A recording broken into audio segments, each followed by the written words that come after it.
ஒரு அணில் மேலே ஏறிச்சு. அது என்ன நினச்சு அது ஏறிச்சுன்னே தெரியல. அது இதெல்லாம் தெரிஞ்சு ரொம்ப தைரியம் ஆயிடுச்சுன்னு நினைக்கிறேங்க அணிலுக்கெல்லாம். ஒரு ஹிடன் ஸ்பாட் நிறைய பேருக்கு இது வந்து இங்கே இருக்கிறதே தெரியாது. இதெல்லாம் பார்த்தீங்கனாலே உங்களுக்கு தெரியும். அது வந்து ஒரு மாதிரி கருப்பு கலரில் இந்த செவரு ஃபுல்லாக இருக்கிறதுக்கான காரணம் அதுதான். சர்ச் கம்ப்ளீட்டாக டிஸ்ட்ராய் ஆன ஒரு இடம் இது.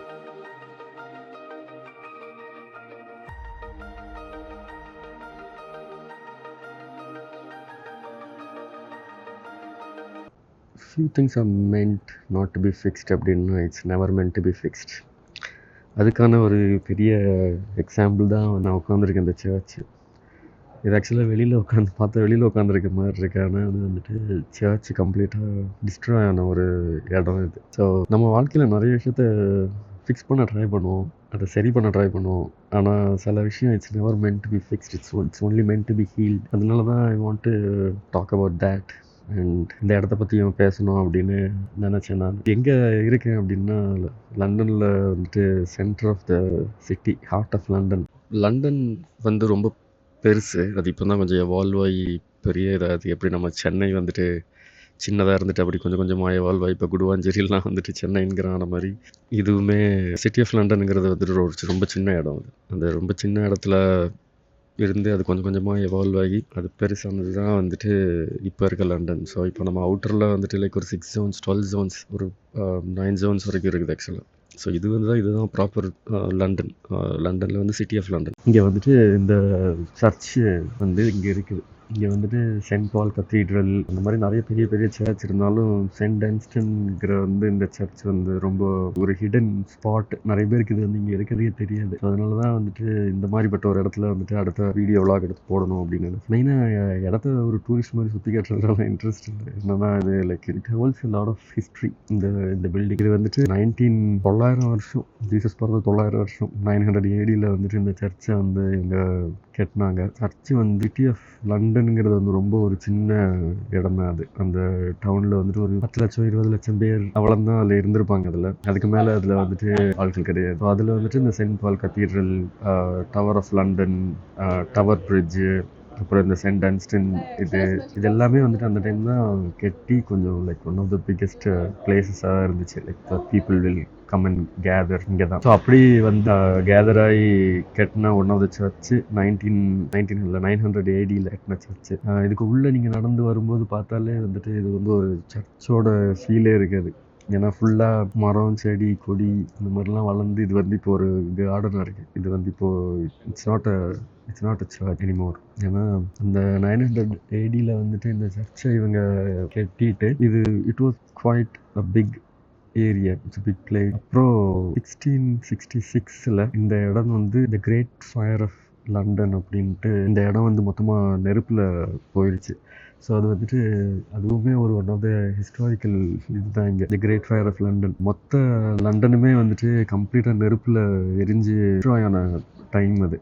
எதனால அந்த டைமில் நெருப்பு இதாச்சுன்னா அப்போ தான் லண்டன் வந்து ரொம்ப பெருசாக ஃபார்ம் ஆகிட்டு வந்துட்டு இருந்த டைம். அந்த 1500s அந்த டைம் தான் கொஞ்சம் பெருசாக ஒரு சிட்டின்னு ஃபார்ம் ஆகி கிட்டத்தட்ட ஒரு 20 லட்சம் பேர் அந்த சிட்டியில் இருந்த டைம் அது. ஒரு பேக்கரி வந்து தீ பிடிச்சிருச்சு அந்த டைமில். அந்த பேக்கரி தீ பிடிச்சி அந்த பேக்கரியிலேருந்து அப்படியே அந்த நெருப்பு ஸ்ப்ரெட் ஆக ஆரம்பிச்சு அப்புறம் அந்த மொத்த லண்டனுமே வந்துட்டு நெருப்பில் எரிஞ்சு டிஸ்ட்ராய் ஆச்சு. அதில் நிறைய பெரிய பெரிய பில்டிங் எல்லாமே வந்துட்டு கம்ப்ளீட்டாக டிஸ்ட்ராய் ஆனதில் இந்த சர்ச்சுமே வந்துட்டு அதில் டிஸ்ட்ராய் ஆனது தான் இந்த சர்ச். ஸோ கம்ப்ளீட்டாக நெருப்பில் டிஸ்ட்ராய் ஆகி அதனால தான் நீங்கள் நடந்து வரும்போது அந்த செவரெல்லாம் பார்த்தீங்கனாலே உங்களுக்கு தெரியும். அது வந்து ஒரு மாதிரி கருப்பு கலரில் அந்த செவரு ஃபுல்லாக இருக்கிறதுக்கான காரணம் அதுதான். ஏன்னா அப்போ வந்து அந்த எரிஞ்ச அந்த ஸ்மோக்கில் வந்து இன்னுமே அதோட அந்த ரெயின்ஸ் இதில் இருக்குது. இதில் ரொம்ப அமைதியாக லைக் வெளியில் இது கொஞ்சம் இதில் போனால் ரொம்ப சிட்டி ஆஃப் லண்டனில் ரொம்ப கலகலா பலகலான் இருக்கும். அங்கே இந்த இடம் வந்து ரொம்ப அமைதியாக இருக்குது. ஃபுல்லாக செடி மரம் அந்த மாதிரி எல்லோரும் இங்கே வந்துட்டு ஒரு கார்டன் மாதிரி யூஸ் பண்ணிட்டுருக்காங்க இந்த இடத்த. அது ஃபஸ்ட் டைம் டிஸ்ட்ராய் ஆனது. அதுக்கப்புறம் தான் சென்ட் டன்ஸ்டன்கிறவர் தான் வந்து இந்த சர்ச்சை வந்து அவர் ரீபில்ட் பண்ணி எடுத்து மறுபடியும் லைக் அதை பப்ளிக் அதை லைக் ஒரு சர்ச் மாதிரி மறுபடியும் அது ரீஃபார்ம் பண்ணி விட்ட அந்த டைம். அப்புறம் ரெண்டாவது டிஸ்ட்ராய் ஆனது வந்துட்டு செகண்ட் வேர்ல்டு வாரில் வந்துட்டு ஜெர்மன் பாம்பிங்கில் வந்து இது டிஸ்ட்ராய் ஆச்சு செகண்ட் டைம். அப்போ அந்த டைம் தான் வந்து இது ரொம்ப கம்ப்ளீட்டாக டிஸ்ட்ராய் ஆனது வந்து அந்த டைம் தான். ஒன்றுமே இல்லாமல் இப்போது செகண்ட் வேர்ல்டு வாரில் ஜெர்மன் பாம்பிங் வந்து சிட்டி ஆஃப் லண்டனை வந்து ரொம்ப அஃபெக்ட் பண்ண ஒரு டைம் பீரியட். அப்போ கரெக்டாக அந்த சர்ச்சுக்கு மேலே ஒரு 2-3 பாம் கரெக்டாக விழுந்து அந்த சர்ச்சோட பேக் சைடு ஃபுல்லாக டிஸ்ட்ராய் ஆயிடுச்சு. ஆனால் இந்த டவர் மட்டும்தான் அது டிஸ்ட்ராய் ஆகாமல் இருக்குது. இப்போ இதில் வந்து அந்த சர்ச்சோட டவர் மட்டும்தான் இருக்குது. இவங்க 2வது வாட்டியும் அது கம்ப்ளீட்டாக சர்ச்சு ரூயின் ஆனதுக்கு பிறகு இவங்க அதை வந்துட்டு ஒரு கார்டனாக மாற்றிடலாம் அப்படின்ட்டு சுற்றி செடி மரம் கொடி அப்புறம் வந்துட்டு இந்த படர்ற செடி எல்லாத்தையுமே அதை நட்டு அதை ஃபுல்லாக கார்டனாக இது பண்ணிட்டாங்க. அப்புறம் அது அப்படியே அந்த மரம் எல்லாமே வளர்ந்து அது ஒரு ரூயின்ஸ் ஆன ஒரு சர்ச்சு. அப்புறம் செடியெல்லாம் வளர்ந்து இப்போ அது ஒரு kind of mixture of man made and mixture of நேச்சருங்கிற மாதிரி அது ஃபார்ம் ஆயிருச்சு. இந்த இடத்துல நடந்து வந்துட்டு இருக்கும்போது ஒரு அணில் மேலே ஏறிச்சு. அது என்ன நினச்சி அது ஏறிச்சுன்னே தெரியல.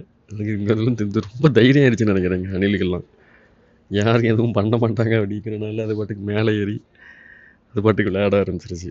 ஸோ நான் ஆரம்பத்தில் சொன்ன அந்த இதுதான், something is meant to be broken or something is never meant to be fixed அப்படின்னா it's never meant to be, it's only meant to be healed. அது அப்படியே like it needs its time to rebuild in a different way. So நம்ம லைஃப்பில் அந்த மாதிரி நிறைய இருக்கும் moment. Like ரிலேஷன்ஷிப்பாக இருக்கலாம், இல்லை படிப்பாக இருக்கலாம், இல்லை வேலையாக இருக்கலாம். லைக் அது மாதிரி நிறைய நம்ம அதை திரும்ப அதை ஃபிக்ஸ் பண்ண ட்ரை பண்ணுவோம். அது பண்ணால் சரியாயிரும், அதை நம்ம சரி பண்ணணும் அப்படின்ட்டு நம்ம ட்ரை பண்ணாலுமே சில விஷயம்லாம் வந்து சரியாகாது. It's never meant to be fixed and it's never meant to be restored. ஆனால் அது இருக்குது வந்து it will teach us something.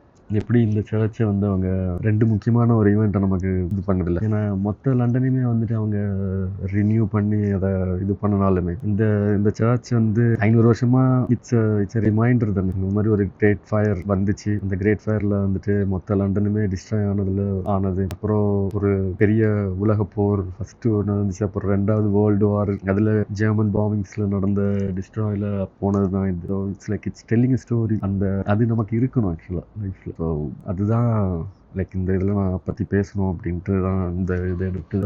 It's kind of ஒரு செல்ஃப் ரிஃப்ளெக்ஷன் தான். இன்னொரு இது என்னென்னா, எப்பவுமே nature is always is good healer அப்படின்ட்டு இது வந்து இன்னொரு எக்ஸாம்பிள். இதுக்கு இயற்கை எல்லாத்தையுமே சரி பண்ணுவோம் அப்படின்ட்டு. ஸோ நம்மளோட லைஃப்பில் எல்லா இதுலேயுமே வந்துட்டு இந்த மாதிரி இந்த சிட்டி ஆஃப் லண்டனை வந்து இதை அவங்க கட்டி பெருசு பண்ணியிருக்கலாம். அதை நார்மலாக மறுபடியும் ரீஸ்டோர் பண்ணியிருக்கலாம். 3rd டைம் இஸ் சாமுங்கிற மாதிரி அவங்க அதை பண்ணியிருக்கலாம். But they didn't do it. அவங்க அதை ஃபிக்ஸ் பண்ண அவங்க ட்ரை பண்ணல.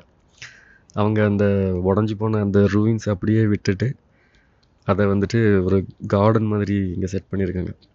எல்லாருக்கும் centre of London, city of London அப்படின்னாலே வந்துட்டு டவர் பிரிட்ஜு, இல்லைனா like the tower of London, இல்லைனா like so many different touristy spots இருக்கும். ஆனால் இந்த மாதிரிப்பட்ட ஒரு இடம் வந்து நிறைய பேருக்கு தெரியாது இங்கே உள்ளே இருக்குது அப்படின்னு. ஆனால் இது வந்துட்டு டவர் ஆஃப் லண்டன் பக்கத்தில் லைக் ஒரு வாக்கிங் டிஸ்டன்ஸ் தான் இந்த சர்ச்சு. இவங்க அதை சர்ச்சாக வைக்கணும்னு ட்ரை பண்ணி அது நெருப்பில் எரிஞ்சு போய் அதுக்கு பிறகு அது இதில் வேர்ல்டு வாரில் பாம்பிங்லேயும் அது டிஸ்ட்ராய் ஆனதுக்கு பிறகு இது செடி மரம்லாம் நட்டு அதை நேச்சர்கிட்ட கொடுத்துட்டாங்கல்ல. So let nature take its கோர்ஸுங்கிற மாதிரி இருக்குது. So it's one of the hidden places in London. It's a good reminder. So இந்த இடத்துல வந்துட்டு நான் போலராய்டில் ஒரு ஃபோட்டோ எடுத்து வைக்கணும் அப்படின்னு நினச்சி, போலராய்டு இன்னுமே வந்துட்டு கரெக்டாக ஃபோட்டோ எடுக்கிறதுக்கு இன்னும் அது கரெக்டாக வரமாட்டேங்குது. அது சில டைம் அந்த லைட்டு கொஞ்சம் ஜாஸ்தியாக இருந்துச்சு அப்படின்னாலே வந்துட்டு அது கம்ப்ளீட்டாக வாஷ் அவுட் ஆயிடுது. ஸோ அதனால் அது கொஞ்சம் பார்த்து தான் அந்த ஃபோட்டோ எடுக்க வேண்டியதாக இருக்குது. நம்ம சில ஃப்ரேமிங் அது கரெக்டாக இருக்கும் அப்படின்னு நம்ம நினைப்போம். ஆனால் அந்த ஃப்ரேமிங் வந்துட்டு கொஞ்சம் மிஸ்பிளேஸ்டாக தான் இருக்குது அந்த ஃப்ரேமிங். போலராய்டு கேமரா எடுத்துகிட்டு வந்து நடந்து எந்த இடத்துல இதை ஃபோட்டோ எடுக்கலாம் அப்படின்னு சுற்றி பார்த்து லைக் 2மே இருக்கணும். மேன்மேட் அதுவும் இருக்கணும், நேச்சரோட பங்கும் இருக்கணும். So it's a balance of both அப்படின்ட்டு இது பண்ணும்போது எனக்கு இதில் பர்டிகுலர் அந்த ஒரு செவுரு எனக்கு ரொம்ப பிடிச்சிருந்துச்சு. அந்த ஒரு செவரில் வந்துட்டு மேலெல்லாம் அந்த செடி எல்லாமே வளர்ந்து தொங்கிட்டு இருந்துச்சு. கீழே அந்த ஒரு 3 ஜன்னல், interior of the church. So அதுலேருந்து அந்த ஃபோட்டோ எடுக்கலாம் அப்படின்ட்டு அதை நான் கரெக்டாக ஒரு ஆங்கிள் வச்சு எய்ம் பண்ணி அந்த இடத்துல நான் ஒரு ஃபோட்டோ எடுக்கும்போது அந்த செவத்தில் இருக்க அந்த பாசி, அந்த அழுக்கு அவங்களால க்ளீன் பண்ணி அதை நீட்டாக மாற்றணும் அப்படின்னா அவங்களால அதை மாற்ற முடியும். அவங்க அதை பண்ணக்கூடாதுன்னு இல்லை. சில விஷயம் இருக்கிறது வந்து நமக்கு ஒரு reminder. And then it's always you can come back, you can think about it, you can self reflect it, யோசிச்சுட்டு and then you move on. ஏன்னா திரும்பி பார்க்கும்போதெல்லாம் நமக்கு லைஃப்பில் வந்துட்டு எப்போவுமே ஒரு சர்டன் ஒரு மைல் ஸ்டோன் மாதிரி இருக்கணும். ஸோ அந்த 1666 இருந்த அந்த கிரேட் ஃபயருக்கும் 1947 1940s 1910 அரௌண்ட் அந்த பீரியடில் வந்துட்டு நடந்த அந்த வேர்ல்டு வாருக்கும் it's a very good reminder for as.